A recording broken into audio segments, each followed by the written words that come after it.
Hi folks, so in this video I'm going to go through another formula that we can use in our coordinate geometry of the line questions. Okay, this is a distance formula to find the distance between 2 points. Okay, so the formula is fairly simple, and in another video I'm going to talk about where this formula comes from, but this video is just about how to use the formula to answer questions.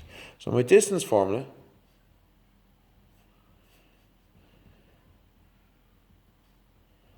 is x2 minus x1 all to be squared plus y2 minus y1 all to be squared, and this is all under a square root.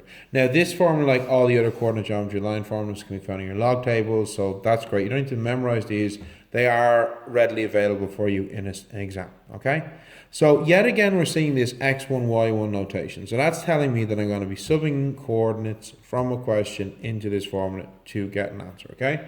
So let's look at it again, okay? So our first value here is the point A, which is minus 1, 3, and the point B, which is 2, 5. Well, my steps on how to use this one are fairly straightforward.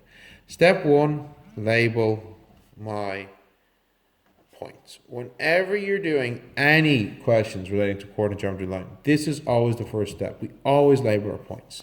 And we do this to keep track of things so we don't sub the wrong number into the wrong part of the formula. So, x1, y1, x2, y2. And yet again, as I said in previous videos, it doesn't matter which way we label these. These could be x1, y1, this could be x2, y2. It doesn't matter. All that matters is you don't do something like, say, x1, x2, because that's completely wrong, because the second number in any bracket is your y value. Okay, the first number is the x value, the second number is y value. So that's the only mistake you can make with these, okay? But labeling these as x1, y1, and these as x2, y2, I'd still get the correct answer. So step 2, sub our values in. Okay, so what I mean by that? So let's look at our formula. We have x2, which is 2, minus x1 squared plus y2, 5, minus 3 squared. Now you might ask yourself, why have I got this in brackets, but I don't have this in brackets? Well, that's quite simple. x1 in this example is a negative integer. It's a minus number. And there is a minus in the formulas.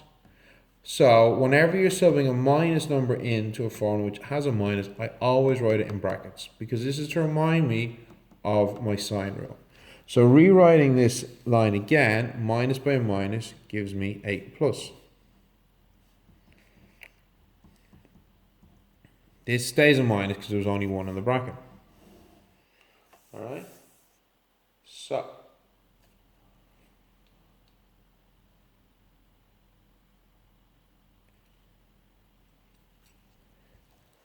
doing the sum now, 2 plus 1 is 3 squared, plus 5 minus 2 is 2 squared. 3 squared is 9, plus 2 is 4. So the final answer here is root 13.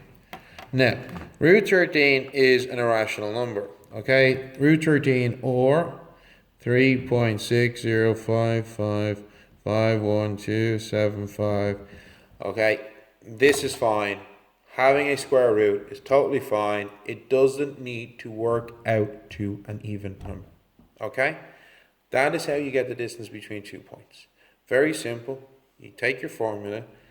Step 1. Oh, I did forget to write step 3. Do the sum. Step 1. Label my points correctly. x1, y1, x2, y2. Step 2. Sub those values into the formula as I'm supposed to. Okay, now with this formula, unlike say your midpoint formula, we have minus of values in the formula.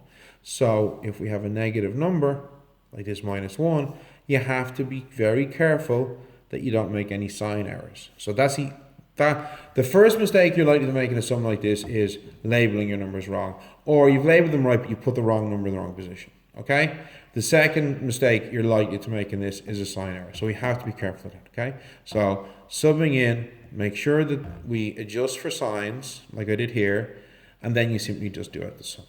And that, folks, is how you get the distance between 2 points. In another video, I'm going to talk about this formula in more detail and where it comes from and how it relates to Pythagoras' theorem. But right now, this is how you do these sums. Okay, so thank you everybody. Keep up the good work. If you have any questions, ask me in class or send me an email and I shall talk to you all soon. Okay, bye.